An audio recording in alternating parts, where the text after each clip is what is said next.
सभी उसे एक कमजोर और बेकार लड़का समझते हैं, लेकिन वह एक रहस्यमय और शक्तिशाली वस्तु खोज लेता है जिससे वह सबसे ताकतवर योद्धा बन जाता है और अपनी गर्लफ्रेंड की रक्षा कर पाता है। वोंग चीन का एक आम कॉलेज छात्र है जिससे अपने बचपन की दोस्त याओ से प्यार है। याओ उसकी क्लास की सबसे पॉपुलर लड़की है और वोंग सालों से अपने दिल की बात छुपाए हुए है। लेकिन एक दिन ट्रूथ एंड डेयर गेम के दौरान याओ बताती है कि उसे भी वोंग पसंद है। यह सुनकर वोंग खुद को दुनिया का सबसे खुशकिस्मत इंसान मानता है, पर उसकी ये खुशी ज्यादा देर तक नहीं टिकती। याओ को पसंद करने वाला एक और लड़का जुन, जो कि एक बदमाश है, यह बात जान जाता है और वोंग को सबक सिखाने आ जाता है। वो अपने गुंडों को वोंग को पीटने का हुक्म देता है और कहता है कि वो याओ के लायक नहीं है। वोंग शांति से बात करने की कोशिश करता है, लेकिन जुन याओ को वीडियो कॉल करके दिखाता है कि उसका पसंदीदा लड़का कैसे पीटा जा रहा है। याओ डर जाती है और कहती है कि मारना बंद करो, लेकिन जुन कहता है कि वो तब तक नहीं रुकेगा जब तक वोंग यह न कह दे कि उसे याओ पसंद नहीं है। गुंडे वोंग को पीटते रहते हैं, लेकिन आखिरकार वोंग का गुस्सा फूट पड़ता है और वह जुन से कहता है कि ऐसा कमीना कभी याओ को पाने के लायक नहीं हो सकता। फिर वह पूरी ताकत से एक गुंडे को टक्कर मारता है और खुद को नदी में गिरा देता है। सभी लोग डर जाते हैं क्योंकि जुन तो बस उसे डराना चाहता था। वह डर जाता है कि कहीं पुलिस ना आ जाए अगर वोंग की मौत हो गई हो, और वह अपने लोगों को उसे ढूंढने के लिए भेजता है। लेकिन वोंग शांत होकर डूबता जा रहा होता है। वह याओ से अपनी पहली मुलाकात याद करता है जब मिडिल स्कूल में वह अकेली लड़की थी जिसने उससे अच्छे से बात की थी। उसी दिन से वोंग को उससे प्यार हो गया था। अब वह सोचता है कि उसके लिए कोई उम्मीद नहीं बची है। तभी वह नदी के नीचे कुछ चमकता हुआ देखता है। वह तैरकर उसके पास जाता है और देखता है कि यह तो एक छोटा सा चमकता हुआ क्यूब है। जैसे वह उसे छूता है, वह क्यूब उसकी बॉडी के अंदर चला जाता है और वोंग को कहीं और टेलीपोर्ट कर देता है। वोंग घबरा जाता है क्योंकि उसे लगता है जैसे वह अंतरिक्ष और समय के बीच फेंका जा रहा हो। जब वह होश में आता है तो खुद को एक पारदर्शी दीवारों वाले कमरे में पाता है जो गहरे अंतरिक्ष में तैर रहा है। वह डर जाता है, लेकिन तभी उसके अंदर से एक आवाज आती है जो उसे मास्टर कहती है। ये आवाज उसे बताती है कि वह इस शक्ति के कारण टेलीपोर्ट हुआ है। इससे पहले कि वोंग कुछ समझ पाए, वो फिर से टेलीपोर्ट हो जाता है। इस बार उसी नदी के ऊपर आसमान में जहाँ से वह गिरा था। वो घबरा जाता है कि अब नीचे गिर जाएगा, लेकिन ऐसा नहीं होता। वो देखता है कि जुन और उसके गुंडे अब भी उसे नदी में ढूंढ रहे हैं। फिर वोंग फिर से टेलीपोर्ट होकर अपने क्लासरूम में पहुँचता है। क्यूब की आवाज उसे बताती है ऐसा इसलिए हो रहा है क्योंकि वो अपनी शक्ति को कंट्रोल नहीं कर पा रहा। फिर कोई उसके क्लासरूम में आने वाला होता है और वोंग को दोबारा उसके फ्लैट में भेज दिया जाता है। वह एक आरामदायक शावर लेता है और तभी याओ को कॉल करता है। वो बहुत परेशान होती है क्योंकि उसने वोंग को नदी में गिरते देखा था। वो उसे झूठ बोलता है कि वह तैरकर नदी की दूसरी ओर चला गया था जिससे जुन को बेवकूफ बना सके। याओ कहती है कि पुलिस को कॉल करो, लेकिन वोंग कहता है कि वो ठीक है और फिर फोन काट देता है। वह सोचता है कि याओ को वह कभी ये सब नहीं बताएगा क्योंकि वह नहीं चाहता कि वो किसी खतरे में पड़े। तभी क्यूब की आवाज फिर से आती है क्योंकि अब वोंग शांत है। वोंग चारों ओर देखने लगता है जबकि आवाज उसके अंदर से ही आ रही होती है। फिर अचानक क्यूब उसे अपने अंदर खींच लेता है। एक बार फिर वोंग खुद को उसी रहस्य में अंतरिक्ष वाले कमरे में पाता है जहाँ क्यूब उसे बताता है कि अब वह हेराड्रिक क्यूब का मालिक बन चुका है, जिसे अल्टीमेट यूनिवर्स सिस्टम भी कहा जाता है। यह सिस्टम उसे एक ऐसा योद्धा बना सकता है जिससे कोई उसे हरा ना सके। वोंग को क्यूब की बात समझ में नहीं आती, लेकिन उसे यह सब बहुत रोचक लगता है। वो उस कमरे की पारदर्शी दीवारों को गौर से देखता है और फिर क्यूब से पूछता है कि उसने उसकी मदद क्यों की। तभी वो अचानक उड़ने लगता है। क्यूब बताता है कि वो सिर्फ उसकी इच्छा पूरी करने में मदद कर रहा है, एक दिन दुनिया का राजा बनने की। अगले ही पल वोंग खुद को बादलों के ऊपर उड़ता हुआ पाता है और फिर ठीक अपने घर की छत के ऊपर हवा में मंडराता हुआ। वो डर जाता है कि कहीं गिर न जाए, लेकिन क्यूब उसे आराम से नीचे उतार देता है। हालांकि बार बार टेलीपोर्ट करने में बहुत ऊर्जा खर्च हो गई थी, इसलिए क्यूब उसे बताता है कि अब अगली बार टेलीपोर्ट करने से पहले 1 मिनट का कूल डाउन टाइम होगा। वोंग बैठ जाता है और क्यूब से पूछता है कि वो टेलीपोर्टेशन को ठीक से कंट्रोल करना कैसे सीख सकता है, जैसे कि वो जहाँ चाहे सीधा वहाँ पहुँच सके। क्यूब उसे उसकी दूसरी खास शक्ति के बारे में बताता है जिससे वह अपने आसपास की हर चीज को बेहद अलग तरीके से महसूस कर सकता है, जैसे उसकी सामान्य इंद्रियां नहीं कर पाती। यह नई शक्ति वोंग को हैरान कर देती है, लेकिन कुछ ही सेकंड में वो पूरी तरह थक जाता है और वह सुपर सेंस मोड से बाहर आ जाता है। तभी वह फिर से उस अंतरिक्ष वाले कमरे में पहुंच जाता है। क्यूब उसे बताता है कि शुरुआत के हिसाब से वह काफी अच्छा कर रहा है। वोंग ये सुनकर खुश हो जाता है, लेकिन तभी उसे सीने में तेज दर्द होता है और वह होश खो बैठता है। अगली सुबह वोंग अपने कमरे में जागता है और उसके पास क्यूब भी मौजूद होता है। वोंग घबरा जाता है और पूछता है कि वो बाहर कैसे आ गया। क्यूब बताता है कि आपात स्थिति में वो खुद को बाहर प्रकट कर सकता है ताकि अपने होस्ट की जान बचा सके। वोंग को यह बात काफी कूल लगती है। वह क्यूब के बारे में और जानने के लिए इंटरनेट पर खोजता है, लेकिन हेराड्रिक क्यूब या अल्टीमेट यूनिवर्स सिस्टम के बारे में उसे कुछ नहीं मिलता। खुद क्यूब भी इसके बारे में उसे ज्यादा जानकारी नहीं देता। वो उदास होकर बैठा होता है। तभी उसे याओ का मैसेज आता है जिसमें उसने उसे लंच के लिए बुलाया है। वो खुशी से झूम उठता है, लेकिन तभी उसे जुन और उसके गुंडों की याद आ जाती है। वो कसम खाता है कि अब वह न खुद को न ही याओ को कभी परेशान होने देगा। वो क्यूब से पूछता है कि क्या ऐसा कोई तरीका है जिससे वो अपनी ताकत को और मजबूत बना सके ताकि थोड़ी सी ताकत का इस्तेमाल करने पर वो थककर बेहोश न हो जाए। क्यूब बताता है कि वो अपनी ताकत को और बढ़ा सकता है अगर वह मिनरल्स और स्टोन से ऊर्जा प्राप्त करे। इससे सिस्टम के और भी नए फीचर्स अनलॉक होंगे। वोंग को यह सुनकर बहुत उत्साह आता है, लेकिन फिर वह कहता है कि वह गरीब है और क्या वो सड़क के किनारे पड़े पत्थरों से काम चला सकता है। क्यूब जवाब देता है कि हाँ, वो पत्थर भी थोड़ी ऊर्जा देते हैं, लेकिन अगर वो जल्दी से ताकतवर बनना चाहता है तो उसे विशेष पत्थरों की जरूरत होगी। इसके बाद क्यूब वोंग के अपार्टमेंट को स्कैन करता है और बताता है कि शोकेस में रखे क्रिस्टल और उसकी माँ की सिंथेटिक डायमंड रिंग में कुछ हो सकता है, लेकिन वोंग मना कर देता है क्योंकि उसके माता पिता उन चीजों को बहुत महत्व देते हैं। तभी क्यूब बताता है कि उन चीजों में कोई ऊर्जा नहीं है, लेकिन नीचे बगीचे में एक असली स्टोन है जो उसके लिए बहुत उपयोगी होगा। वोंग तुरंत तैयार होता है और उस स्टोन को निकालने के लिए बाहर टेलीपोर्ट हो जाता है। वह एक बार फिर क्यूब से पूछता है कि वो उसकी मदद क्यों कर रहा है। क्यूब जवाब देता है कि वो वोंग की इच्छा को पूरा करेगा, दुनिया का राजा बनने की। वोंग कहता है कि उसकी ऐसी कोई इच्छा नहीं है, वह बस याओ को सुरक्षित रखना चाहता है। तब क्यूब कहता है कि यह दुनिया उतनी सरल नहीं है जितनी वोंग समझता है, और अगर वो अपनी लड़की की रक्षा करना चाहता है तो उसे ऐसा योद्धा बनना होगा जिसे कोई हरा ना सके। लेकिन फिर वोंग क्यूब से कहता है कि अब बकवास बंद करे और बस सीधे बताए कि स्टोन कहाँ है। क्यूब उसे अपनी सुपर सेंस शक्ति का इस्तेमाल करने को कहता है और उसका उपयोग करके वोंग उस स्टोन को एक पेड़ के पास खोज लेता है। वह जल्दी ही उसे खोद कर निकाल लेता है। क्यूब फिर कहता है कि अब वह स्पेस रूम में लौटे जो क्यूब का असली रूप है और वहाँ स्टोन को उसे दे। वोंग तुरंत टेलीपोर्ट करता है और उस क्यूब को दीवार में फिट कर देता है।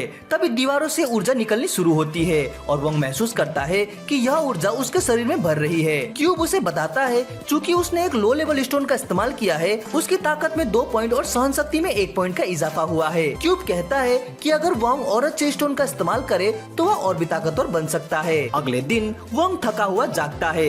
कल की लेवल अप वाली घटना से वह अब भी थका हुआ महसूस कर रहा होता है। उसे एहसास होता है कि वह लेट हो चुका है और क्लास के लिए दौड़ पड़ता है।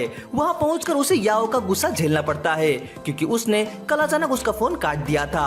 वोंग के दोस्त उसे चिढ़ाते हैं और कहते हैं कि अब एक कमरा ले लो, लेकिन तभी जून और उसके गुंडे क्लासरूम में घुस आते हैं। अब याओ डर जाती है, लेकिन वोंग उसे आश्वासन देता है कि वह सब कुछ अपने तरीके से संभालेगा। उसका तरीका यह होता है कि वह किताबों के पीछे छिप जाता है, उम्मीद करते हुए कि शायद जून उसे देख नहीं पाएगा। फिर भी वो क्यूब से पूछता है कि अगर हालात बिगड़े तो क्या वह उसे निपटा सकता है। क्यूब उसे आश्वस्त करता है कि जून और उसके गुंडे का पावर लेवल सिर्फ 5 है, जबकि वोंग का 22 है। उधर जून वोंग को ढूंढना शुरू करता है।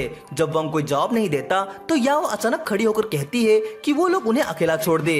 जून ड्रामा करता है जैसे वो कोई गलत इंसान नहीं है और कहता है कि वोंग इतना कमजोर है कि एक लड़की को उसके लिए लड़ना पड़ रहा है। याओ गुस्से से कहती है कि उसके मैन का नाम अपनी घटिया मुंह से ना ले। अभी वोंग खड़ा होता है और कहता है कि जुन सही था, अब उसे खुद खड़ा होना चाहिए। वो जुन से कहता है कि निकल ले, लेकिन जुन उसका कॉलर पकड़ लेता है और लड़ाई शुरू करने ही वाला होता है, मगर वोंग आसानी से उसे काबू में कर लेता है और चेतावनी देता है कि अगर वो अभी हट गया तो उसे चोट नहीं लगेगी। जुन वोंग की पकड़ से हैरान रह जाता है। तभी प्रोफेसर आ जाते हैं और सबको अपनी सीट पर बैठने के लिए कहते हैं। जुन वोंग से कहता है कि अगर वो सच में याओ को इस झगड़े से दूर रखना चाहता है तो शाम को कॉलेज के बास्केटबॉल कोर्ट में आकर उसका सामना करे। वोंग इस चुनौती को स्वीकार कर लेता है और शाम के समय कोर्ट पर पहुंचता है, लेकिन वहां देखकर हैरान रह जाता है कि आज जुन के साथ बहुत सारे लोग हैं। क्यूब कोर्ट को स्कैन करता है और बताता है कि वोंग के जीतने की संभावना सिर्फ 20% है। वोंग घबरा जाता है क्योंकि उसे उम्मीद थी कि ये संख्या ज्यादा होगी। जुन अपने दोस्तों से दरवाजे बंद करने को कहता है और फिर वोंग से कहता है कि अगर वो माफी मांग ले और वादा करे कि याओ से कभी नहीं मिलेगा तो वो उसे छोड़ देगा। वोंग हंसते हुए कहता है कि उसने कभी सोचा नहीं था कि एक नामी बदमाश इतना ज्यादा डरपोक होगा कि एक लड़के से लड़ने के लिए उसे पूरी फुटबॉल टीम बुलानी पड़े। जुन गुस्से में आ जाता है क्योंकि वोंग उसके साथ माइंड गेम खेल रहा है, लेकिन उसे पता है कि अगर वो पीछे हटा तो उसके गुंडे उसका सम्मान खो देंगे। तभी जुन का सबसे ताकतवर फाइटर सामने आता है और वोंग से 1-on-1 फाइट करने के लिए तैयार तैयार हो जाता है। वोंग क्यूब से पूछता है कि उसका पावर लेवल कितना है। पता चलता है कि वो 10 है। वोंग सोचता है कि ये आसान होगा, लेकिन फिर भी वो सतर्क रहने का फैसला करता है। जैसे ही फाइट शुरू होती है, वो गंजा गुंडा एक बास्केट उठाकर पूरी ताकत से वोंग की तरफ फेंकता है और साथ ही एक के बाद एक पंच मारने की कोशिश करता है, लेकिन वोंग सब कुछ आसानी से चकमा दे देता है और थोड़ी देर में वो गुंडा थक जाता है। वो अब भी आगे बढ़ने की कोशिश करता है क्योंकि उसके दोस्त उसे चीयर कर रहे होते हैं, लेकिन वोंग उसका पैर पकड़कर उसे जमीन पर गिरा देता है और एक जबरदस्त मुक्के से उसे बेहोश कर देता है। उसके बाद वोंग उसे एक तरफ फेंक देता है और फिर जुन और उसके बाकी गुंडों की तरफ देखता है, जो अब भी विश्वास नहीं कर पा रहे थे कि उनका सबसे अच्छा फाइटर हार गया है। वोंग अब जुन से कहता है कि अब उसकी बारी है, लेकिन जुन हंसते हुए कहता है कि वो इतना बेवकूफ नहीं है कि अकेले वोंग से भिड़े। अब वोंग को समझ में आता है कि उसे पूरे गैंग से एक साथ लड़ना होगा। तभी सिस्टम बताता है कि बॉल्टी को हराने के बाद उसकी जीत की संभावना अब 30% हो चुकी है। जुन के गुंडे वोंग की ओर बढ़ने लगते हैं। वोंग समझ जाता है कि अब जिंदा रहने का बस एक ही तरीका है, जी जान से लड़ना। गुंडे चारों ओर से उस पर हमला करते हैं, लेकिन वोंग लगातार बचता और पलटवार करता रहता है। तभी एक गुंडा पीछे से उस पर हमला करता है। शुक्र है कि क्यूब ने उसे चेतावनी दे दी, तो वोंग पहला हमला बचा लेता है, लेकिन तभी एक और गुंडा उसे पीछे से लात मारता है, जिससे उसका संतुलन बिगड़ जाता है। ये देख वोंग गुस्से से भर उठता है और उसी आदमी पर दौड़ पड़ता है जिसने उसे पीछे से मारा था। वोंग उसे फ्यूचर जनरेशन अंडर 3000 गुस्सा मारता है और उसे हवा में उड़ा देता है। जुन समझ जाता है कि मामला अब उसके बस का नहीं है और वो अपने आदमियों को दोबारा हमला करने का आदेश देता है।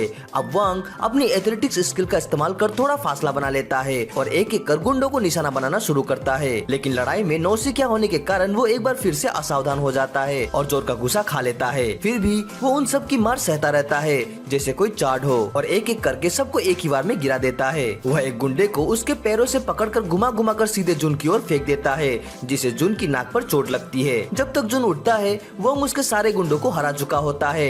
अब जुन इतना डर जाता है कि जैसे उसका पेशाब निकलने ही वाला होता है, लेकिन वोंग भी अब अपनी हद तक थक चुका होता है। क्यूब उसे चेतावनी देता है कि अब रुक जाओ, लेकिन वोंग फिर भी जुन की ओर बढ़ता रहता है ताकि सब खत्म कर सके। जुन चिल्लाता है कि उसे अकेला छोड़ दो। तभी अचानक कमरे की लाइट जल जाती है और एक दूसरी गैंग वहाँ पर आ जाती है। वे ताली बजाते हुए ताना मारते हैं कि एक लड़के पर इतने सारे लोग टूट पड़े फिर भी हार गए। जुन चौंक कर उस गैंग के लीडर हुआन से पूछता है कि वो यहाँ क्या कर रहा है। हुआन कहता है कि वो बस उसकी बेइज्जती देखने आया है। वो जुन को नीचा दिखाते हुए कहता है कि वो तो गैंग में रहने के लायक नहीं है, लीडर बनना तो दूर की बात है। तभी वोंग उनकी बातचीत में बोल पड़ता है और हुआन से कहता है कि दखल मत दे, उसे जुन से अपना हिसाब पूरा करना है। लेकिन ये बात हुआन को बुरी लगती है और वो अपने गुंडे को वोंग को सबक सिखाने भेजता है। क्यूब फौरन वोंग से कहता है कि इस लड़ाई को जीतने का कोई चांस नहीं है, अब भाग जाना ही ठीक रहेगा। वोंग सलाह मानकर भागता है, लेकिन ये उसका अगला कदम होता है। वो अंधेरे वाले हिस्से में पहुंचकर अपनी ताकत से खुद को इलेक्ट्रिकल स्विच बोर्ड के पास टेलीपोर्ट कर देता है और लाइट बंद कर देता है। सारे गुंडे अचानक अंधेरे से घबरा जाते हैं और तभी वोंग सीधे हुआन के पीछे टेलीपोर्ट कर जाता है। हुआन कुछ समझ नहीं पाता। वोंग उसे जमीन पर पटका देता है और फिर उसके गुंडों पर टूट पड़ता है, जो अभी तक अंधेरे में कुछ देख नहीं पा रहे होते।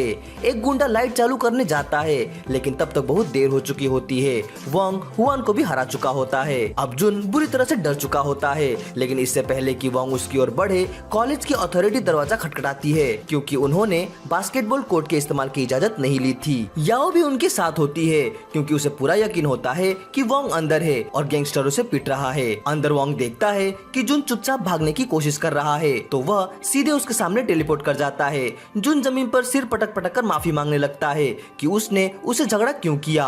वोंग को इसमें एक मौका दिखता है कि वह सारा मामला सुलझा सकता है, वो भी जुन को बलि का बकरा बनाकर। थोड़ी देर में कॉलेज की अथॉरिटी दरवाजा तोड़कर अंदर आती है और देखती है कि जुन एक्टिंग कर रहा है जैसे वो वोंग को पीट रहा हो। वोंग की योजना के मुताबिक जुन सारा इल्जाम अपने सर पर ले लेता है। वो कहता है कि बास्केटबॉल कोर्ट पर हुआंग के गैंग से लड़ाई उसी ने शुरू की थी और वोंग तो बस एक बेकसूर इंसान था जो बीच में फंस गया। कॉलेज जुन को सजा देता है और वो वादा करता है कि अब कभी भी वोंग या याओ को परेशान नहीं करेगा। इसके अलावा वोंग ये भी समझ जाता है कि उसकी शक्ति की कुछ सीमाएं हैं और वो और मजबूत बनने का ठानता है और तय करता है कि और स्टोन को सोख कर खुद को ताकतवर बनाएगा। लेकिन ऐसे स्टोन्स आसानी से नहीं मिलते, इसलिए वो अपने घर के पास के पहाड़ों में कुछ ढूंढने के लिए निकल पड़ता है। लेकिन वहाँ उसे पता चलता है कि जो स्टोन्स उसे चाहिए वो या तो झील के बीचों बीच बड़े पत्थरों के अंदर है या फिर 15 मीटर गहराई में जमीन के नीचे। कुछ भी जल्दी से मिलने वाला नहीं। वो हार मानने लगता है। तभी क्यूब उसे बताता है कि जमीन के नीचे एक खोखला इलाका है जहाँ एक ताकतवर रत्न छिपा हुआ है। वोंग अपनी शक्ति से उस रत्न को महसूस करता है और उसके पास टेलीपोर्ट करने की कोशिश करता है, लेकिन दूरी ज्यादा होने की वजह से वो सफल नहीं हो पाता। इसलिए वह पहले उस खोखले इलाके तक पहुँचने का रास्ता ढूंढता है और फिर अंदर टेलीपोर्ट करता है, लेकिन वहाँ कुछ नहीं होता। सौभाग्य से उसे एक बंद गुफा के अंदर से हवा आती महसूस होती है, जिससे उसे पता चलता है कि पास ही कहीं और एक गुफा है। वह उस हवा के स्रोत का पता लगाकर दूसरी गुफा तक टेलीपोर्ट करता है और वहाँ उसे ढेर सारे शक्तिशाली प्राकृतिक रत्न मिलते हैं। वो बहुत खुश हो जाता है और योजना बनाता है कि औजार लेकर लौटकर आएगा और उन स्टोन्स को निकालेगा, लेकिन उसे पता नहीं होता कि उसके ठीक पीछे एक राक्षसी सांप खड़ा है। सांप धीरे से मुंह खोलकर उसे निगलने ही वाला होता है, लेकिन एन मौके पर वोंग टेलीपोर्ट कर जाता है और उसकी जान बच जाती है। अब वह सांप उसका पीछा करने लगता है और दोबारा निकलने की कोशिश करता है। वोंग फिर से रत्नों के पास टेलीपोर्ट करता है और उन्हें इकट्ठा करने लगता है। इसी दौरान एक स्टोन नीचे पानी में गिर जाता है, जिसे ढूंढने के लिए वोंग अपने सुपर सेंस का इस्तेमाल करता है और फिर पानी में कूद पड़ता है। जैसे वह सुपर सेंस का इस्तेमाल करता है, उसे पता चलता है कि एक विशाल सांप उसके बिल्कुल पास है। वो डर से पीछे हटने लगता है और तभी सांप उस पर हमला करता है, लेकिन वोंग किसी तरह बच निकलता है क्योंकि उसने एक सेफ्टी रोप बांध रखा था। सांप नीचे पानी में गिर जाता है और वोंग राहत की सांस लेता है, लेकिन तभी उसकी रस्सी भी टूट जाती है और वो भी पानी में गिर जाता है। अब सांप उसे फिर से खाने की कोशिश करता है। वोंग अपनी फावड़ा लेकर उसे लड़ने की कोशिश करता है, लेकिन इतना बड़ा सांप उसे जकड़ लेता है। वो टेलीपोर्ट करना चाहता है, लेकिन क्यूब बताता है कि अगर वह अभी टेलीपोर्ट करेगा तो सांप भी उसके साथ चला जाएगा और अभी वह उसे अपने स्पेस रूम में नहीं ले जा सकता क्योंकि उसकी ताकत अभी उतनी नहीं है। तब वोंग अपने फावड़े से सांप पर जोरदार हमला करता है और उसे गंभीर चोट पहुंचाता है। फिर तुरंत खुद को फ्रीज करता है और स्पेस रूम में टेलीपोर्ट कर जाता है। फिर वोंग क्यूब से कहता है कि उसने जितने भी रत्न इकट्ठे किए हैं वो तुरंत एब्जॉर्ब कर ले, लेकिन क्यूब उसे बताता है कि अब वह इन रत्नों को सिंथेसाइज कर सकता है। वो समझाता है कि जैसे ज्यादातर मोबाइल गेम्स में होता है, वोंग 3 छोटे स्तर के रत्नों को मिलाकर एक उच्च स्तर का रत्न बना सकता है जो उसे बेहतर आंकड़े और कभी कभी अतिरिक्त शक्तियाँ भी देगा। वोंग तुरंत क्यूब को कहता है कि सारे रत्नों को मिलाकर नया बना दो, लेकिन वह हैरान और परेशान रह जाता है जब उसे पता चलता है कि इसमें 5 दिन से ज्यादा समय लगेंगे। तब क्यूब सलाह देता है कि वो 9 रत्नों को मर्ज कर ले और बाकी के 2 को सीधे एब्जॉर्ब कर ले। वोंग मान जाता है और 2 रत्नों को सीधे एब्जॉर्ब कर लेता है और उसके आंकड़े काफी बढ़ जाते हैं। अब वोंग नई ताकत के साथ फिर उसी गुफा में टेलीपोर्ट करता है, तैयार उस विशाल सांप से लड़ने के लिए। इस बार उसकी गति इतनी बढ़ चुकी होती है कि वो बस कुछ ही वारों में उस दैत्याकार सांप को मार देता है, लेकिन उसे इससे मजा नहीं आता और वो थोड़ा निराश हो जाता है। हालांकि वो जल्दी ही उस नदी में गिरे हुए रत्नों को ढूंढना शुरू करता है। थोड़ी देर बाद उसे वो रत्न मिल जाता है और वो समझता है कि यह बाकी रत्नों की तरह ही है, लेकिन दिखने में कहीं ज्यादा खूबसूरत है। इसलिए वो तय करता है कि इस रत्न को किसी और काम के लिए इस्तेमाल करेगा। दूसरी तरफ जॉन और हुआन वोंग से हारने के बाद साथ बैठकर शराब पी रहे हैं। दोनों वोंग से बदला लेना चाहते हैं, लेकिन उन्हें पता है कि वोंग से वे अकेले मिलकर भी नहीं जीत सकते। तभी हुआन के दिमाग में एक योजना आती है। वो जॉन को बताता है कि उसे किसी ऐसे इंसान की मदद लेनी होगी जो उनसे कहीं ज्यादा ताकतवर हो। वह एक पुराने गैंगस्टर लाओ का नाम लेता है। जॉन डर जाता है क्योंकि उसे लगता है कि लाओ उनकी मदद नहीं करेगा, लेकिन हुआन बताता है कि पहले लाओ को एक ताकतवर आदमी के कारण देश छोड़ना पड़ा था और वह आदमी याओ से जुड़ा हुआ है। अगर वे चालाकी से खेले तो वे लाओ से वोंग को हमेशा के लिए खत्म करवा सकते हैं। उधर इन सबसे अनजान वोंग याओ को उनके पहले डेट पर ले जाता है। वह याओ से कहता है कि वो नहीं चाहता कि कोई उसे परेशान करे, इसलिए वह उसकी हिफाजत करेगा। याओ कहती है कि वो उस पर भरोसा करती है। वोंग का जादुई क्यूब कहता है याओ झूठ बोल रही है, लेकिन वोंग को फर्क नहीं पड़ता क्योंकि वह भी उससे अपना राज छुपा रहा है। वे अपना डेट एंजॉय करते हैं और फिर एक कैफे में बैठते हैं। वहाँ याओ वोंग के साथ एक गेम खेलने की कोशिश करती है, लेकिन अपनी सारी कैंडी हार जाती है। उसे लगता है कुछ तो बदला बदला है और पूछती है कि वोंग मुझसे क्या छुपा रहा है। अब वोंग उसे वह चमकता हुआ कीमती पत्थर दिखाता है जो उसे नदी से मिला था और फिर उसके जहन से सब भुला देता है। अगले दिन वोंग याओ का कॉल आने का इंतजार करता है ताकि वे साथ में कॉलेज जा सके, लेकिन याओ कॉल नहीं उठाती। वोंग धैर्य से इंतजार करता है। तभी उसे कुछ अजनबियों की बातचीत सुनाई देती है कि पास के अपार्टमेंट में कोई घटना हुई है। उसे याद आता आता है कि याओ वही रहती है। वो घबरा जाता है और तुरंत उस अपार्टमेंट की ओर दौड़ता है। उम्मीद करता है कि याओ सुरक्षित हो। वहाँ पहुँचने पर देखता है कि पुलिस ने इलाका सील कर दिया है और एक बड़ी भीड़ जमा है। उसे याओ की माँ दिखती है जो भावुक होकर रो रही होती है। वे पुलिस को बताती है कि जब वे काम से घर लौटी तो घर पूरी तरह से बिखरा हुआ था और याओ गायब थी। छत में एक खून से सनी हुई गुड़िया लटकी हुई थी जो किसी धमकी की तरह लग रही थी। माँ को डर है कि याओ बहुत बड़ी मुसीबत में है। यह सुनकर वॉन्ग अंदर से टूट जाता है और सोचने लगता है कि उसके पीछे कौन हो सकता है। तभी वह भीड़ से चुपचाप भागने की कोशिश कर रहे जॉन को देखता है। वॉन्ग उसका पीछा करता है और जॉन डर जाता है। वॉन्ग जॉन से पूछता है कि क्या वह याओ की गुमशुदगी के बारे में कुछ जानता है और फिर पास की दीवार पर अपनी कोहनी मारकर उसे तोड़ देता है ताकि वो जॉन को डरा सके। डर के मारे जॉन सब कुछ बता देता है। इस बीच याओ एक सीक्रेट ठिकाने पर बंदी बनाकर रखी गई है जहाँ लाओ नाम का गैंगस्टर मौजूद है। वह उस वक्त गोल्फ का अभ्यास कर रहा है लेकिन उसने गेंद को हुआन के मुंह पर रखा हुआ है ताकि उसे सजा दी जा सके क्योंकि हुआन ने उसे इस्तेमाल करने की कोशिश की थी। गोल्फ प्रैक्टिस खत्म करने के बाद और हुआन को बुरी तरह से घायल करने के बाद लाओ याओ की तरफ मुड़ता है और याओ से कहता है कि अब उसने देख लिया है कि अगर वो गुस्से में आ जाए तो क्या होता है, इसलिए अब उसे सहयोग करना चाहिए। उसके बाद वो एक आदमी की फोटो दिखाता है जिसका नाम जिन है और पूछता है कि याओ का उससे क्या रिश्ता है। याओ कहती है कि वो उस आदमी को नहीं जानती लेकिन लाओ को लगता है कि याओ झूठ बोल रही है क्योंकि पहले जिन ने पूरी एक संगठन से लड़ाई ली थी ताकि याओ को बचा सके। जब याओ बार बार कहती है कि वो जिन को नहीं जानती तो लाओ गुस्से में आ जाता है और उसे मारने ही वाला होता है। तभी उसका बटलर उसे रोकता है। बटलर कहता है कि हो सकता है याओ को जिन के बारे में पता ना हो लेकिन जिन को याओ के बारे में जरूर पता है और अगर वो वाकई उससे प्यार करता है तो अब तक उसे बचाने आ जाना चाहिए था। लाओ जवाब देता है कि जिन जल्द ही जरूर आएगा और वह पहले ही कई ताकत और मार्शल आर्ट्स मास्टर्स को उसे हराने के लिए बुला चुका है। लेकिन बटलर उसे याद दिलाता है कि उन्हें जिन की असली ताकत का अंदाजा नहीं है और शायद वे मास्टर्स उसे ना हरा सके। वह आगे कहता है कि हो सकता है कि वे जिन को रोक ना सके लेकिन वे याओ को बंधक बनाकर उसे आत्मसमर्पण करने के लिए मजबूर कर सकते हैं और यह तभी संभव है जब याओ जिंदा और सुरक्षित हो। अगर याओ मारी गई तो जिन गुस्से और दुख से पागल हो जाएगा और तब उसे कोई रोक नहीं पाएगा। बटलर सलाह देता है कि याओ को अभी बख्श देना ही बेहतर होगा। लाओ इस बुद्धिमानी भरी बात से सहमत हो जाता है और कमरे से बाहर चला जाता है। बटलर याओ का मुख टेप से बंद करते हुए उसे चेतावनी देता है कि अगली बार वो लाओ को नहीं रोक पाएगा और तब किसी के लिए अच्छा नहीं होगा। दूसरी तरफ जॉन अब भी वॉन्ग को लाओ के बारे में बता रहा होता है। वो कहता है कि लाओ देश के सबसे प्रभावशाली परिवारों में से एक से ताल्लुक रखता था और कोई भी उसे टकराने की हिम्मत नहीं करता था। लेकिन एक दिन उसका सामना जिन से हुआ जिसने सबके सामने लाओ की 2 उंगलियां काट दी और उसे अपमानित किया।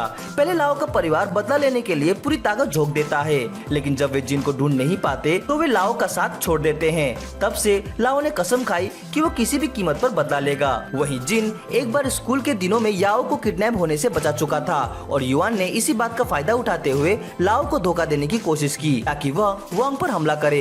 लेकिन लाओ चालाक था और साजिश को समझ गया। जॉन कहता है कि उसे पता था कि लाओ से डील करना खतरनाक है इसलिए वह बीच में ही हट गया। साथ ही वो याओ को किसी मुसीबत में नहीं डालना चाहता था। वो पक्का मानता है कि युआन को उसकी सजा मिल चुकी है और अब वे लाओ जैसे आदमी का कुछ नहीं कर सकते। वॉन्ग इस बात को बकवास कहता है और फैसला करता है कि वो खुद ही याओ को बचाएगा। जॉन घबरा जाता है और पूछता है कि क्या वॉन्ग ने कुछ भी सुना जो उसने अभी कहा। वॉन्ग कहता है कि उसने याओ से वादा किया था कि वह उसकी रक्षा करेगा इसलिए वह किसी से नहीं डर सकता। वह यह भी मानता है कि जॉन ने जो कुछ बताया है उससे अपने पुराने पापों का प्रायश्चित कर दिया है। वह उसे कहता है कि अब पुलिस को कॉल करके बाकी औपचारिकता पूरी करने का इंतजाम करे क्योंकि वह अब याओ को बचाने जा रहा है। जल्द ही वह उस इमारत तक पहुंच जाता है जहां याओ को रखा गया है। वह उस पत्थर की ऊर्जा का पीछा करता है जो उसने याओ को दिया था। अंदर लाओ अपने बटलर से पूछता है कि क्या वह वाकई मानता है कि इतने सारे मार्शल आर्टिस्ट के बावजूद भी वे जिन को नहीं हरा सकते। बटलर जीत को लेकर निश्चित नहीं होता लेकिन उसे भरोसा है कि जिन बिना चोट खाए वहाँ से नहीं निकल पाएगा। अभी एक मार्शल मास्टर बटलर की बातों का मजाक उड़ाता है और कहता है कि वो जिन को नुकसान पहुँचे नहीं बल्कि मारने आया है क्योंकि उसका जिन से पुराना हिसाब किताब बाकी है। लाओ उसकी घमंड भरी बातों पर मुस्कुराता है क्योंकि यही तो वो चाहता था, कोई ऐसा जो उसके सबसे बड़े दुश्मन से लड़े। उधर वॉन्ग इमारत के अंदर घुस चुका होता है और क्यूब उसे चेतावनी देता है कि वहाँ बेहद खतरनाक दुश्मन मौजूद है। वॉन्ग उनकी उपस्थिति को महसूस कर सकता है और वह क्यूब से पूछता है कि जो पत्थर वह सिंथेसाइज कर रहा था उसका क्या हाल है। क्यूब बताता है कि प्रक्रिया लगभग पूरी हो चुकी है और अगले 30 मिनट में वे पूरी तरह से अवशोषण के लिए तैयार हो जाएंगे। जैसे ही वॉन्ग इमारत के अंदर घुसता है लाओ के कुछ भाड़े के गुंडे उसे देख लेते हैं और सोचते हैं कि जिन के आने से पहले ही उसे खत्म कर देना चाहिए। वॉन्ग सीढ़ियों के ऊपर चढ़ता है और एक बंद दरवाजे के सामने रुकता है। वो ताला तोड़ने के लिए खुद को तैयार कर ही रहा होता है कि तभी एक भारी भरकम ताकतवर आदमी उसके सामने आकर कहता है कि कोशिश मत करो, क्योंकि दरवाजे पर एक विशेष सुरक्षा मंत्र लगा हुआ है। ट्यूब तुरंत उस आदमी की ताकत का विश्लेषण करता है और बताता है कि उसका पावर लेवल 52 है, जबकि वोंग का सिर्फ 50 है। वोंग समझ जाता है कि सामने वाला न सिर्फ ज्यादा ताकतवर है बल्कि उससे ज्यादा अनुभवी भी है। फिर भी वह ऐसे व्यवहार करता है जैसे उसे कुछ पता ही नहीं। वो उस आदमी से चाबी मांगता है क्योंकि उसकी गर्लफ्रेंड ऊपर है, लेकिन वो आदमी हंसते हुए कहता है कि आदेश है कि जो भी ऊपर जाने की कोशिश करे उसे मार दिया जाए। लेकिन जब वोंग बार बार एक ही बात दोहराता है तो वो उसे साथ आने को कहता है। ऊपरी मंजिल पर याओ एक अंधेरे कमरे में बेचैनी से बैठी हुई होती है। तभी लाओ एक डरावनी मुस्कान के साथ कमरे में आता है और कहता है कि उसे अकेले बोर हो रहा होगा, इसलिए उसने एक खास टीवी कार्यक्रम का इंतजाम किया है। वो टीवी चालू करता है जिसमें वोंग और उस भारी भरकम आदमी की लड़ाई का लाइव वीडियो चलता है। याओ घबरा जाती है क्योंकि उसे डर है कि उसका प्रेमी उसकी आंखों के सामने मारा जा सकता है। नीचे वोंग और वो ताकतवर आदमी आमने सामने होते हैं। वो कहता है कि अब लड़ाई के लिए काफी जगह है और वोंग को अपनी ताकत दिखानी चाहिए। वो धीरे धीरे मुक्का मार कर लड़ाई शुरू करता है, लेकिन वोंग उसे चकमा देकर उसके चेहरे पर एक किक मारता है। वोंग सोचता है कि अभी टेलीपोर्टेशन का इस्तेमाल नहीं करेगा क्योंकि बाद में उसकी जरूरत पड़ेगी। वो लगातार हमलों को ब्लॉक करता है और पलटकर वार करने की कोशिश करता है, लेकिन तब वो आदमी वोंग का हाथ पकड़कर उसे जमीन पर पटक देता है। वोंग खुद को बूटों से कुचले जाने से बचा लेता है, लेकिन फिर एक और जबरदस्त हमला शुरू हो जाता है। वो आदमी वोंग की तारीफ करता है कि वो मजबूत है, भले ही वह सिर्फ एक नौसिखिया है। उसके पेट पर एक जोरदार वार करता है और कहता है कि अभी भी अंडरग्राउंड एरिना के अनुभवी फाइटर से नहीं जीता जा सकता। वोंग समझ जाता है कि ताकत से नहीं बल्कि दिमाग से लड़ना होगा। जैसे वह फाइटर उस पर दोबारा हमला करता है, वोंग उसकी रफ्तार का फायदा उठाकर उसके ही मूवमेंट को पलट देता है और एक जबरदस्त किक मारता है। फिर वह उसे चिढ़ाता है जिससे वह और गुस्से में आ जाता है और जमीन पर जोरदार मुक्के मारकर कंक्रीट को तोड़ने लगता है। अभी वोंग अपने स्पेस रूम से एक हथौड़ा बुलाकर सीधे उसके सर पर दे मारता है। एक ही बार में वो विशालकाय फाइटर बेहोश होकर गिर जाता है और उसके हाथ से दरवाजे की चाबी भी गिर जाती है। वोंग अपनी इस चालाक तरकीब पर गर्व करता है और चाबी से दरवाजा खोलकर ऊपर की ओर भागता है ताकि जल्दी से याओ तक पहुंच सके। तभी क्यूब उसे एक आने वाले हमले के बारे में चेतावनी देता है और वोंग उस चाकू से बाल बाल बच जाता है जो उस पर फेंका गया था, लेकिन तुरंत ही एक आदमी पीछे से आकर उसे लात मारकर गिरा देता है। वोंग किसी तरह सीढ़ियों से लटक कर खुद को गिराने से बचा लेता है। फिर वह चाकू फेंकने वाला आदमी उसके पास आता है और कहता है कि वोंग बहुत कमजोर है और ऐसा आदमी उस पहले वाले फाइटर को कभी नहीं हरा सकता। लेकिन जब वह वोंग में थोड़ी संभावनाएं देखता है तो कहता है कि वह उसे अभी नहीं मारेगा। वह उसे ऊपर मिलने को कहता है और वहाँ से चला जाता है। जब वोंग उस आदमी के पीछे दौड़ता है तो पाता है कि वो वहाँ नहीं है। क्यूब उसे बताता है कि उस आदमी की शक्ति स्तर 75 है। यह सुनकर वोंग चौंक जाता है क्योंकि उसे तो वह आदमी दिखने में इतना ताकतवर नहीं लग रहा था। वो गुस्से में कसम खाता है कि वह उसे हरा कर ही मानेगा। वो आगे बढ़ता है और एक खाली कमरे में पहुंचता है जहां वह हत्यारा पहले से उसका इंतजार कर रहा होता है। वो चुपचाप वोंग को देख रहा होता है और अचानक उस पर हमला कर देता है। वोंग किसी तरह उस हमले से बच जाता है, लेकिन हत्यारा लगातार तेजी से चाकू का वार करता रहता है और वोंग को पीछे ढकेलता रहता है। अचानक वो चाकू वोंग पर फेंकता है जो निशाने से चूकता है, लेकिन फिर अपनी अलौकिक शक्ति से उसी चाकू को वापस बुला लेता है। वोंग इस बार भी बच निकलता है और जवाब में उस पर कुछ किक मार देता है जिससे हत्यारा चौंक जाता है। वोंग उबाऊ अंदाज में जमाई लेते हुए दिखाता है कि वह लड़ाई से जरा भी प्रभावित नहीं हुआ, जिससे हत्यारा गुस्से से भर उठता है। वह फिर से गायब होकर छाया में छुप जाता है। उसे पूरा विश्वास होता है कि वोंग उसे नहीं देख पाएगा क्योंकि वह बचपन से ही अंधेरे और खतरनाक हालात में प्रशिक्षित हुआ है। उसकी इंद्रियां इतनी विकसित है कि वो केवल आवाज से अपने शिकार का पता लगा सकता है। उसे लगता है कि अगर वोंग उसे देख नहीं सकता तो कुछ भी नहीं कर सकता, लेकिन वह यह नहीं जानता कि वोंग के पास भी एक सुपर सेंस है। जैसे वह चुपके से वोंग के पीछे आता है, वोंग उसे तगड़ा थप्पड़ मारता है। अब चिढ़कर हत्यारा अपनी रफ्तार का इस्तेमाल करता है, लेकिन वोंग उसके इस चाल को भी भांप लेता है और अपने स्पेस रूम से एक बेसबॉल बैट बुलाकर सीधा उसके गुप्तांगों पर जोर से प्रहार करता है, जिससे वह पूरी तरह से ढेर हो जाता है। इसके बाद वोंग अगली मंजिल पर पहुंचता है जहां एक बूढ़ा व्यक्ति उसका इंतजार कर रहा होता है। वह बूढ़ा आदमी एक लंबा भाषण देने लगता है और वोंग की तारीफ करता है कि वह यहाँ तक पहुँच गया, लेकिन वोंग बिना वक्त गवाए बेसबॉल बैट से उस पर वार करता है। बूढ़ा आदमी उसकी मार को रोक देता है, फिर वोंग को जबरदस्ती पकड़कर जमीन पर पटक देता है, लेकिन जब वह देखता है कि वोंग अब भी होश में है तो वह अपनी शक्ति और बढ़ा देता है। उसी समय ट्यूब वोंग को बताता है कि स्टोन की सिंथेसिस में अब केवल 1 मिनट बचा है। यह जानकर वोंग को थोड़ी उम्मीद मिलती है कि वह बस थोड़ी देर के लिए टिक पाए तो सब ठीक हो सकता है। अचानक बूढ़ा उसे पकड़कर चोक होल्ड में ले लेता है। वोंग अपने स्टोरेज से एक खंजर निकालता है, लेकिन बूढ़ा उसे रोक देता है। तभी वोंग टेलीपोर्टेशन की मदद से खंजर को अपने दूसरे हाथ में ले जाता है और उसे घायल कर देता है, जिससे वह चोक होल्ड से बाहर निकलता है। वोंग तुरंत एक मुक्का मारता है, लेकिन चोट खुद को ही लगती है। बूढ़ा आदमी अपने मांसपेशियों को दिखाते हुए कहता है कि वोंग में उससे लड़ने की ताकत नहीं है। फिर वह जमीन में एक गड्ढा तक अपने मुक्के से बना देता है और वोंग पर लगातार हमले करने लगता है। वोंग बार बार गिरता है, लेकिन फिर भी हार नहीं मानता। चाहे वो जितना भी कोशिश करे, उस बूढ़े को जरा भी नुकसान नहीं होता। वोंग कहता है कि चाहे कुछ भी हो जाए, वो याओ को जरूर बचाएगा, लेकिन बूढ़ा उसे भोला कहकर उसका हाथ तोड़ देता है। फिर वह वोंग को एक खंबे से पटककर पूरी ताकत से घुसा मारता है, जिससे वोंग बेहोश हो जाता है। जैसे ही वोंग जमीन पर पड़ा होता है, क्यूब उसे बताता है कि रत्न पूरी तरह से मिलकर उसके अंदर अवशोषित हो चुके हैं, जिससे उसकी ताकत और बाकी क्षमताएं बहुत ज्यादा बढ़ गई है। वोंग भीतर से ऊर्जा का प्रभाव महसूस करता है और उठ जाता है। वह बूढ़े से कहता है कि यह तो बस वार्म अप था, असली लड़ाई तो अब होगी। बूढ़ा उसकी इस आत्मविश्वास भरी बात से प्रभावित हो जाता है और उस पर हमला करता है, लेकिन इस बार वोंग कहीं ज्यादा तेज और ताकतवर होता है। वो उस पर इतनी तेजी से मुक्कों की बारिश करता है कि बूढ़ा उन्हें रोक नहीं पाता। पर ठीक जैसे ही वोंग उसे खत्म करने ही वाला होता है, उसे महसूस होता है कि उसकी त्वचा फटने जैसी हो रही है, जिससे ऊर्जा बाहर निकल रही हो।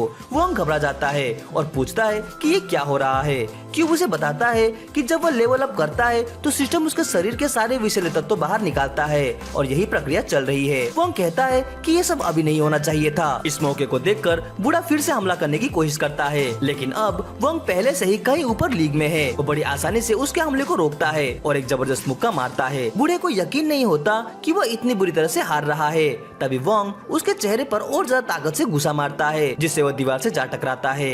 इसके बाद एक आखिरी पंच से वोंग पूरी तरह से उसे हरा देता है और अगले फ्लोर की ओर बढ़ता है। उधर याओ और लाओ टीवी स्क्रीन पर उसकी पूरी लड़ाई देख रहे होते हैं। याओ को राहत मिलती है, लेकिन लाओ गुस्से में होता है कि उसके 3 लड़ाके एक अनजान लड़के से हार गए हैं। उसका बटलर उसे शांत रहने को कहता है और बताता है कि अब जो अगले लड़ाके आने वाले हैं वे असली प्रोफेशनल्स हैं और वो जरूर वोंग को हरा देंगे। लाओ को इस बात पर विश्वास नहीं होता, लेकिन बटलर उसे याद दिलाता है कि मार्शल आर्ट एसोसिएशन की जो लड़की आई है उसने एक विशेष शक्ति नियंत्रक कंगन पहना हुआ है और जब वह उसे उतार देगी तो वह हर किसी के लिए खतरा बन जाएगी, इसीलिए उन्हें बिल्डिंग छोड़ देनी चाहिए। इसी बीच वोंग पिछले बूढ़े से लड़ाई में मिली चोटों से थकान महसूस कर रहा होता है, लेकिन फिर भी वो बिना रुके आगे बढ़ता है। क्यूब उसे कहता है कि वो अभी मानसिक रूप से स्थिर नहीं है और उसे शांत होना चाहिए ताकि वह अपनी पूरी ताकत से लड़ सके।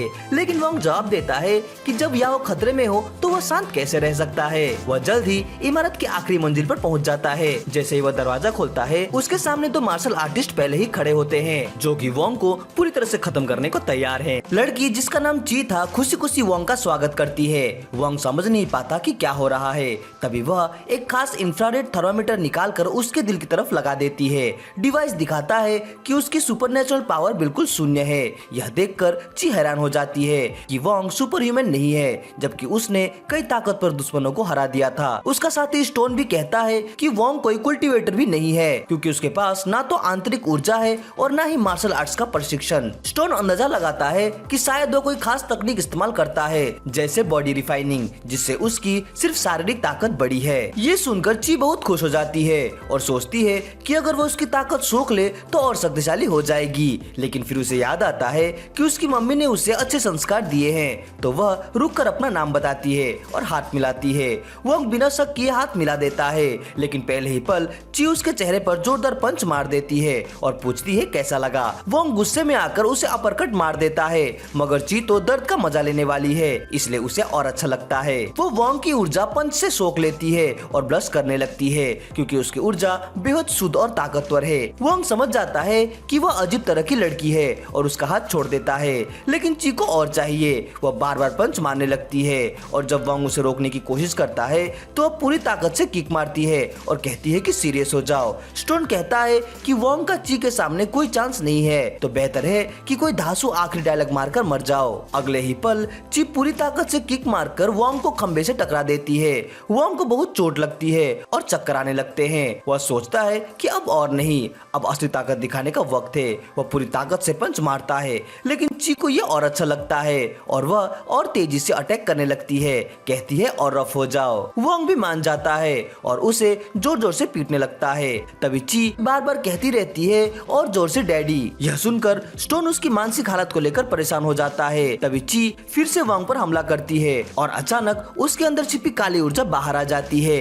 लेकिन इससे पहले कि वो उस ताकत का इस्तेमाल करे, स्टोन उसे रोकते हुए कहता है है कि उसे अपनी शक्ति का इस्तेमाल नहीं करना चाहिए। ची उसकी बात मानने वाली नहीं थी। वो आगे बढ़ती है और उसके हाथ पंजों में बदल जाते हैं। वो ऐलान करती है कि वो वोंग की ताकत को सोख कर और भी ज्यादा ताकतवर बनेगी ताकि वो और स्ट्रोंग अपनी संगठन से आजाद हो सके। वो पागलपन में वोंग पर हमला कर देती है और अपने तेज पंजों से उसकी त्वचा फाड़ देती है। पहले वार के बाद वोंग जैसे तैसे संभलता है, लेकिन ची पीछे से उस पर झपटती है और उसका खून चाट लेती है। वोंग उसे धक्का देकर पीछे हटाता है और एक मेटल पोल बुलाकर लड़ने की कोशिश करता है, लेकिन उसका खून पीने के बाद ची और ज्यादा ताकतवर हो चुकी है। वह उसे पीछे की दीवार में धकेल देती है। वोंग समझ जाता है कि फिलहाल वह नुकसान में है और पूरे ध्यान से लड़ने का फैसला करता है, लेकिन जैसे ही वह उठता है ची फिर से झपटती है और लगभग उसके गले को अपने तेज पंजों से काट ही देती है। वोंग इंतजार करता है कि वह फिर से सीधा हमला करे ताकि वह पलटवार कर सके, लेकिन वह उसके किक से बचकर ऊपर से उस पर कूद जाती है और अपनी छिपी हुई ऊर्जा फिर से छोड़ देती है। वोंग किसी तरह उसके वार से बचता है और पोल से उसे मारने की कोशिश करता है, लेकिन ची बहुत तेज हो चुकी है। वह आसानी से बचकर उसके पीछे पहुंच जाती है और फिर से उसका खून और ताकत सोखने की कोशिश करती है। वोंग उसे धक्का देकर अलग करता है, लेकिन अब ची का काबू छूटने वाला है। उसकी काली ऊर्जा उसके चारों ओर भेड़िए के आकार में बन जाती है। स्टोन समझ जाता है कि अब वह खतरनाक स्तर में पहुंच चुकी है, तो वह उसकी एक नस पर पिन मारकर उसे बेहोश कर देता है। वोंग हैरान रह जाता है क्योंकि उसने कुछ ऐसा देखा जो उसने कभी सोचा भी नहीं था। स्टोन जल्दी जल्दी उसकी बाकी नसों पर भी सुई लगाकर उसकी अतिरिक्त ऊर्जा को शरीर को नुकसान पहुंचाने से रोकता है। वोंग सोचता है कि अगर उसे ची और स्टोन दोनों से लड़ना पड़ा तो वह जरूर हार जाएगा, इसलिए इस मौके पर भाग निकलने का सोचता है, लेकिन स्टोन उसे भागते देख हवा का एक जोरदार झोंका भेजता है जिससे वोंग पीछे ढकेल दिया जाता है। वोंग हैरान है, उसे समझ में नहीं आया कि क्या हुआ, लेकिन स्टोन की हालत भी ठीक नहीं है क्योंकि ची अभी भी और लेवल अप कर चुकी है और उसे तुरंत इलाज की जरूरत है। स्टोन लड़ाई जल्दी खत्म करने के लिए वोंग पर हवाई की अदृश्य तलवार फेंकता है, लेकिन वोंग का क्यूब उसे दिशा बता देता है और वह बच निकलता है। स्टोन हैरान हो जाता है कि उसने उसका अदृश्य वार भी बचा लिया। तभी ची दर्द से कराने लगती है और स्टोन तुरंत लड़ाई छोड़कर अपनी पार्टनर को संभालने जाता है। वो वोंग से कहता है कि वह आगे जाकर अपनी लड़की को बचा ले। वोंग को स्टोन के इस अचानक बदलते रवैये पर आश्चर्य होता है और पूछता है कि क्या वो हार मानता है। साथ ही चेतावनी देता है कि बाद में पीछे से वार ना करे। इस पर स्टोन गुस्सा हो जाता है क्योंकि वह ची की इस हालत में लड़ नहीं सकता, लेकिन खुलकर हार भी नहीं मान सकता वरना उसकी संगठन उसे छोड़ेंगे नहीं। वोंग यह समझ जाता है और सोचता है कि इस स्थिति का फायदा उठाकर स्टोन को इस तरह दबाव में डाल दे कि वह आगे फिर से उसे लड़ने की कोशिश ना करे। वोंग कहता है कि चूंकि स्टोन हार मानने को तैयार नहीं है, इसका मतलब उनकी लड़ाई अभी खत्म नहीं हुई, समझाते हुए कि वोंग को इतनी आसानी से जाने के लिए मनाना मुश्किल है। स्टोन अपनी ऑर्गेनाइजेशन का प्रतीक मिलियन कॉइन निकालता है और उस पर खून की कसम खाता है कि वह पीछे से वोंग पर हमला नहीं करेगा। वो बताता है कि खून की कसम एक कल्टीवेटर की सबसे बड़ी प्रतिज्ञा होती है और अगर वो इसे तोड़ेगा तो धूल में बदल जाएगा। वोंग इस पूरी ट्रिक को अपने फोन में रिकॉर्ड कर लेता है और फिर स्टोन से कॉइन लेता है, कहते हुए कि उसे उसकी ईमानदारी पर भरोसा है। इसके बाद वो स्टोन के सामने और चिढ़ाने के लिए कहता है कि अगली बार ठीक से बर्ताव करे। स्टोन किसी तरह इस बचकानी हरकत के सामने शांत रहता है। वोंग वहाँ से भाग जाता है और स्टोन अपनी टीम की तीसरी सदस्य से संपर्क करता है और कहता है कि उन्हें तुरंत बेस पर लौटना होगा क्योंकि ची की तबीयत ठीक नहीं है। महिला उससे पूरी बात पूछने वाली होती है कि तभी पीछे से कोई उस पर हमला करके उसे बेहोश कर देता है। उधर लाओ द्वारा रखे आखिरी हत्यारे मुसिन को पता चलता है कि बाकी सब हार गए हैं, तो वह भी लड़ाई में शामिल होने का फैसला करता है। यह सुनकर लाओ घबरा जाता है और अपने बटलर से पुष्टि करता है। बटलर कहता है कि सचमुच सभी हार चुके हैं और उन्हें अब इमारत छोड़ देनी चाहिए। लाओ को डर लगने लगता है कि यह सब जिन ने किया, लेकिन मुसिन के लिए अब वोंग जिन से ज्यादा दिलचस्प प्रतिद्वंदी है। जब लाओ उससे वजह पूछता है तो बटलर बताता है कि स्टोन ने वोंग से सुलह कर ली है। यह सुनकर लाओ भड़क जाता है और मुसिन से कहता है कि अगर वो वोंग को पहले हरा दे तो उसका भुगतान 3 गुना कर देगा, लेकिन घमंडी मुसिन को पैसे से खरीदा जाना पसंद नहीं है। उसका पपेट लाओ पर उड़ती हुई तलवार जैसी वार करता है, लेकिन बटलर समय रहते उसे रोक लेता है और कहता है कि अब हालात उनके हाथ से निकल चुके हैं। इसी बीच वोंग अपनी दोस्त याओ को खोजते हुए दरवाजा तोड़ता हुआ ऊपर की मंजिल में जाता है। उसे याद आता है कि क्यूब ने बिल्डिंग में कुछ 7 दुश्मन बताए थे, तो अब बस 2 ही बचे हैं। वह सोचता है कि कहीं तैयारी के बिना उनसे आमना सामना ना हो जाए। यहाँ तक कि चूहों की आवाज भी उसे चौंका देती है। तभी क्यूब बताता है कि एक दुश्मन अचानक गायब हो गया है और अब सिर्फ एक बचा है। अचानक वोंग को महसूस होता है कि कोई उसे देख रहा है। वो मुड़कर देखता है और ऊपर की ओर मुसिन और उसके पपेट शान को घूरते हुए पाता है। क्यूब बताता है कि इन दोनों की संयुक्त लड़ाई का स्तर 7 है, जो सुनकर वोंग को यकीन नहीं होता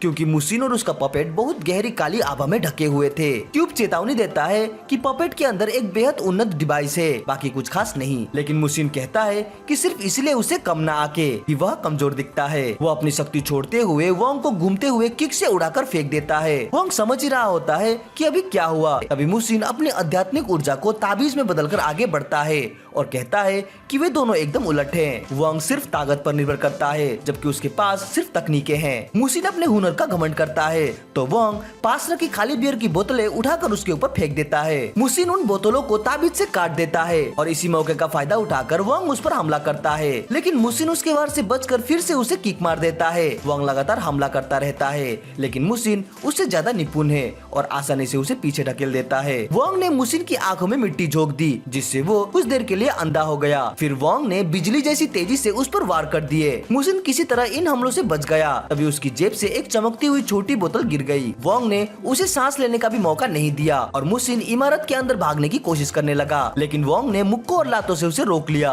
और उसकी आई ड्रॉप की बोतल तोड़ दी। कुछ देर बाद मुसिन ने अपनी लय वापस पाई और वोंग की छाती पर एक ताबीज चिपकाकर उसे जोर से धक्का दे दिया। अब हमला करने की बारी मुसिन की थी। उसने वोंग को दीवार के पार फेंक दिया और अपने पपेट को उस पर छोड़ दिया। वो पपेट इतनी तेज थी जैसे बिजली और उसने आत्मिक ऊर्जा की गोलियों से वोंग पर हमला किया। वेंग ने पहले कुछ गोलियां झेल ली, फिर सही टाइमिंग से उनसे बचकर पपेट पर पूरी ताकत से मुक्का मारा। लेकिन जैसे ही वेंग पपेट पर व्यस्त था मुसिन पीछे आ गया और जोरदार सुपरमैन पंच मारने की कोशिश की। वेंग भी तैयार था। दोनों ने एक दूसरे को मुक्के मारे। धूल छटने पर वेंग के मुंह से खून निकला लेकिन उसने मुसिन के बाल पकड़ लिए। मुसिन घबरा गया क्योंकि वो रोज अपने बालों को 2 घंटे देता था। उसने वेंग को थप्पड़ मारने की कोशिश की लेकिन खुद का हाथ चोटिल कर बैठा। फिर वेंग ने हाथ में थूक लगाकर उसे जोरदार तमाचा मारा। वेंग को लगा कि ये पंच उसे खत्म कर देगा लेकिन मुसिन अभी भी जिंदा था। सिर पर गंजा धब्बा बन गया था और शरीर का ताबीज टूट गया। मुसिन ने अपने असली रूप को बाहर निकाला। बाल सफेद हो गए और काला ऑरा निकलने लगा। वो तेजी से वेंग पर टूटा, कई ताबीज चिपकाए और फिर पपेट से फिर से गोलियां चलवा दी। वेंग ने किसी तरह गोलियां बचाई, पपेट को पकड़ लिया लेकिन मुसिन ने धागे से उसे उलझाकर इमारत के चारों ओर घुमाया और दीवार पर पटका। फिर मुसिन ने एक ताबीज से वेंग का हाथ इतना भारी कर दिया कि वो उठ नहीं पा रहा था और उस पर जोरदार हमला किया। उसे लगा कि वो जीत गया लेकिन आग शांत होने पर देखा वेंग ने हमला एक फावड़े से रोक लिया था। अब वेंग ने पूरी ताकत झोंक दी, सही टाइम पर टेलीपोर्ट करके पपेट को फावड़े से तोड़ डाला। मुसिन हैरान रह गया। वेंग ने उसका पपेट कंट्रोल करने वाला धागा पकड़ लिया, उसे अपनी तरफ खींचा और जैसे पैडल बॉल खेलते हैं वैसे ही इधर उधर मारना शुरू कर दिया। वोंग पूरी ताकत से मुसिन को मारता है जिससे उसे बांधने वाली आध्यात्मिक डोरी टूट जाती है और मुसिन इतनी जोर से दीवार से टकराता है कि वो अपनी सामान्य अवस्था में लौट आता है और बेहोश हो जाता है। जैसे ही लड़ाई खत्म होती है वेंग के हाथ पर लगे ताबीज गायब हो जाते हैं। वेंग लड़खड़ाते हुए याओ की तरफ जाने की कोशिश करता है लेकिन उसके लिए ये बहुत मुश्किल हो जाता है और वो लगभग बेहोश हो जाता है। तभी उसे कठपुतली से बीप की आवाज सुनाई देती है और अचानक मुसिन इमारत से बाहर कूद जाता है, हवा में तैरने के लिए ताबीज का इस्तेमाल करते हुए। वो वोंग से कहता है कि कोई फर्क नहीं पड़ता कि तुम जीत गए क्योंकि आखिर में तुम मरने ही वाले हो। वो कठपुतली के अंदर लगे बम को सक्रिय करता है और कहता है कि मर जाओगे, लेकिन कुछ नहीं होता क्योंकि वोंग पहले ही उस कठपुतली को स्पेस रूम में रख चुका होता है। मुसिन घबरा जाता है और बार बार बम फोड़ने की कोशिश करता है लेकिन तभी वोंग इमारत से ठेला लेकर कूद पड़ता है। वोंग उसकी तरफ झपटता है ताकि इस लड़ाई का अंत कर दे लेकिन मुसिन उस पर विस्फोट ताबीज फेंक देता है। धमाकों से वोंग दूर जाकर गिरता है और जान बचाने के लिए एक क्रेन को पकड़कर लटक जाता है। मुसिन अपने ताबीज से गिरते हुए मलबे को नियंत्रित करता है और उसे वोंग पर हमला करता है। फिर और बम वाले ताबीज फेंककर उसे उड़ाने की कोशिश करता है लेकिन वोंग उस धमाके का इस्तेमाल करता है ताकि तेजी से मुसिन की ओर बढ़ सके। मुसिन तुरंत अपने पत्थरों पर की पकड़ छोड़ देता है ताकि वे वोंग पर गिरे और फिर एक और धमाका करके उसे गंभीर चोट पहुंचाता है। वोंग को लगता है कि वो बेहोश हो रहा है लेकिन तभी याओ का सपना आता है और उसके भीतर अचानक नई ऊर्जा आ जाती है। वो अपने जलते हुए मुक्के को हथियार बना लेता है और मुसिन की जमकर धुनाई कर देता है। दोनों जमीन पर गिरते हैं और इतनी जोर से टकराते हैं कि जमीन में गड्ढा बन जाता है लेकिन सौभाग्य से क्यूब वोंग को स्पेस रूम में खींच लेता है जिससे वह टकरा कर मरने से बच जाता है। कुछ ही पलों में वो स्पेस रूम से बाहर फेंक दिया जाता है, जला हुआ और खून से लथपथ। वो नींद में भी याओ का नाम बड़बड़ाता रहता है। तभी अचानक हुई बारिश उसे जगा देती है। वो तुरंत याओ को ढूंढने लगता है लेकिन उससे पहले उसे जमीन पर मुसिन के कपड़ों का ढेर मिलता है जबकि खुद मुसिन पूरी तरह से गायब होता है। वो उसकी परवाह नहीं करता और इमारत में याओ को खोजने के लिए लौट जाता है। सबसे पहले उसे छोटा मोटा गुंडा हुआन मिलता है जो लाओ को इस झगड़े में घसीट लाने के बाद अब एक कोने में बैठा रो रहा है। वोंग गुस्से में हुआन से याओ के बारे में पूछता है। अपनी जान बचाने के लिए हुआन पास के एक कमरे की ओर इशारा करता है। वोंग राहत महसूस करता है जब देखता है कि याओ बिल्कुल भी घायल नहीं, लेकिन जैसे ही वो उसे बंधन से खोलता है, याओ बताती है कि उसकी कुर्सी के नीचे एक बम है जो उसके उठते ही फट जाएगा। वो वोंग से कहती है कि पहले खुद को बचा ले, लेकिन वोंग कहता है कि आज वह इससे भी बड़े बम को झेल चुका है। वो कुर्सी के नीचे से बम निकाल लेता है, लेकिन तभी याओ दरवाजा बंद कर देता है और दोनों को अंदर फंसा लेता है। लाओ बताता है कि यह कमरा मुसिन ने ऐसा जादुई बनाया है कि कोई भी इसे टेलीपोर्ट नहीं कर सकता, और वह हंसते हुए वोंग और याओ के उड़ जाने का इंतजार करने लगता है। वोंग को क्यूब से पुष्टि मिलती है कि वह सच में टेलीपोर्ट नहीं कर सकता, लेकिन क्यूब उसे यह भी बता देता है कि बम की तारे किस क्रम में काटनी है ताकि वह तुरंत ना फटे। वोंग तारे काट देता है और बम को स्पेस रूम में फेंक देता है। सोचता है कि अब वे सुरक्षित हैं। याओ रोते हुए उसे गले लगा लेती है और वोंग उसे भरोसा दिलाता है कि अब वो सुरक्षित है। लेकिन जैसे ही स्पेस रूम के अंदर बम का टाइमर 0 पर पहुंचता है, वोंग अचानक बेहोश जैसा हो जाता है और उसका शरीर हिलना बंद कर देता है। याओ घबरा जाती है और उसे आवाज देने लगती है। वोंग को समझ आता है कि बम ने कठपुतली के अंदर मौजूद शक्तिशाली रत्न को भी विस्फोटित कर दिया है, जिससे स्पेस रूम में छेद हो गया। अब वह बुरी तरह घायल है। उधर लाओ चिढ़ जाता है कि उसका बम काम नहीं आया और खुद याओ को मारने के लिए कमरे में घुस जाता है। लेकिन जैसे ही वह गोली चलाने वाला होता है, उसका बटलर बताता है कि जिन नाम का आदमी आ गया है और उन्हें भागना चाहिए। लाओ और उसका बटलर भाग जाते हैं, जबकि जिन अपनी ताकत से कंक्रीट को पार करते हुए सीधे छत पर उतरता है। इस बीच बेहोश याओ वोंग के ऊपर गिर जाती है। वोंग उठकर सोचता है कि क्या उसे अस्पताल ले जाने का समय है। तभी जिन कमरे में आकर कहता है कि अस्पताल उसे नहीं बचा सकता, लेकिन वह बच सकता है। वह याओ को वोंग से टेलीपोर्ट करके दूर ले जाता है और कमरे से बाहर निकलने लगता है।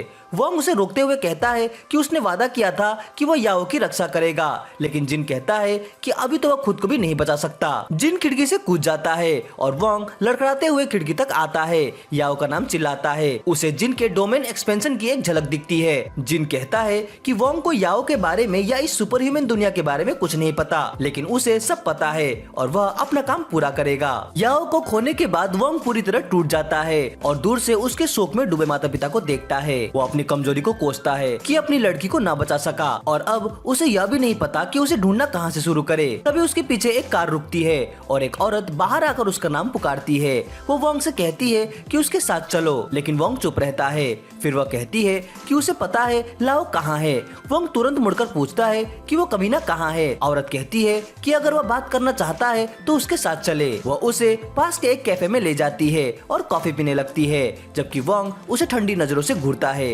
वोंग पूछता है कि लाओ कहाँ है। औरत कहती है कि जवाब देने से पहले उसके पास कुछ सवाल है। फिर वह पूछती है कि वोंग को क्या लगता है सुपर ह्यूमन कल्टीवेटर्स और इंसानी हद से ऊपर के लोग इंसानी समाज में छुपकर कैसे रहते हैं। वोंग जवाब देता है कि शायद ऐसे लोग अपने आप को अच्छे से छुपा लेते हैं, लेकिन वह औरत मुंह उसके जवाब का मजाक उड़ाते हुए कहती है कि असल में कुछ लोग होते हैं जो सुपर ह्यूमन लोगों की बनाई हुई मुसीबत संभालते हैं। वोंग को इसमें कोई दिलचस्पी नहीं होती, तो मुंह कहती है कि कम से कम दिखावे के लिए तो फिक्र जताओ, क्योंकि अब तक वही उसे बचाती आई है, वरना वो जिंदा नहीं होता। वोंग कॉफी पीते हुए स्माइल करता है और कहता है कि क्या उसके पीछे बैठे 3 लोग जो किसी भी वक्त उसे शूट कर सकते हैं, वो भी उसकी प्रोडक्शन सर्विस का हिस्सा है। ये सुनकर तीनों हक्का बक्का रह जाते हैं और मुंह भी हैरान हो जाती है। मुंह अपना गन पकड़ने की कोशिश करती है और उसके तीनों आदमी भी हथियार निकालने को तैयार हो जाते हैं, लेकिन वोंग शांत रहता है और कहता है कि अगर लड़ाई नहीं छेड़ते तो आराम से बातचीत हो सकती है। मुंह उसकी बात मानकर अपने आदमियों को पीछे हटने को इशारा करती है। वोंग अपनी सुपर सेंस से उसके कार्ड पर लिखा नाम और टाइटल पढ़ लेता है। उसका नाम मुंह है और वो सुपर ह्यूमन मैनेजमेंट ब्यूरो की टास्क की फोर्स लीडर है। वोंग कहता है कि उसे यकीन है कि मुंह पर्दे के पीछे उसकी मदद करती रही है, लेकिन वो जानना चाहता है कि उसका मकसद क्या है। मुंह कहती है कि चूंकि वो उसकी मदद कर रही है तो बदले में वोंग को भी उसका कोई काम करना होगा। वोंग पूछता है कि वो क्या चाहती है, क्या वो उसके इन आदमियों की तरह ब्यूरो के लिए भाड़े का सिपाही बने, लेकिन फिर हंसते हुए कहता है कि उसके सारे आदमी इतने कमजोर हैं कि सी रैंक से भी नीचे हैं, इसलिए उसे उनके लेवल पर मत गिनो। एक आदमी कहता है कि वोंग कम से कम बी रैंक सुपर ह्यूमन है, लेकिन मुंह को फर्क नहीं पड़ता। वो कहती है कि अगर वोंग को लाओ के बारे में जानकारी चाहिए तो उसके लिए 3 मिशन पूरे करने होंगे। वोंग कहता है कि वो सिर्फ एक मिशन करेगा और साथ ही जीन के बारे में भी जानकारी चाहिए। मुंह बिना मोल भाव के मान जाती है, जिससे वोंग हैरान हो जाता है। मुंह उसे मिशन का डिटेल देती है। काम सिर्फ 1 दिन का है और पेमेंट भी अच्छी है। वोंग पूछता है कि वो उस पर भरोसा कैसे करे।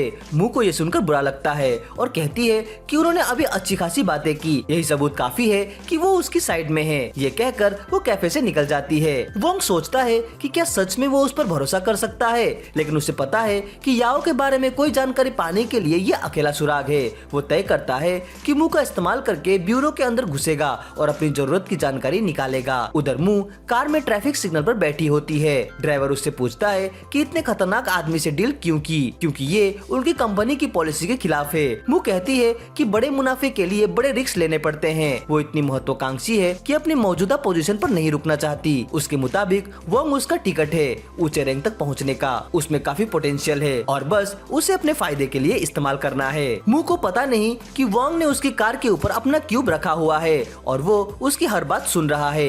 वोंग इस बात से परेशान नहीं होता कि मुंह उसे इस्तेमाल करना चाहती है, क्योंकि उसके हिसाब से मुंह लालची है और ऐसे लोगों को कंट्रोल करना आसान होता है। इसी बीच ड्राइवर मुंह से पूछता है कि क्या वो सच में वोंग को लाओ का लोकेशन बताने वाली है। मुंह कहती है कि वो उसे सिर्फ नकली जानकारी देगी, क्योंकि उसके हिसाब से वोंग बेवकूफ है और उसे पता नहीं चलेगा कि उसे बेवकूफ बनाया गया है।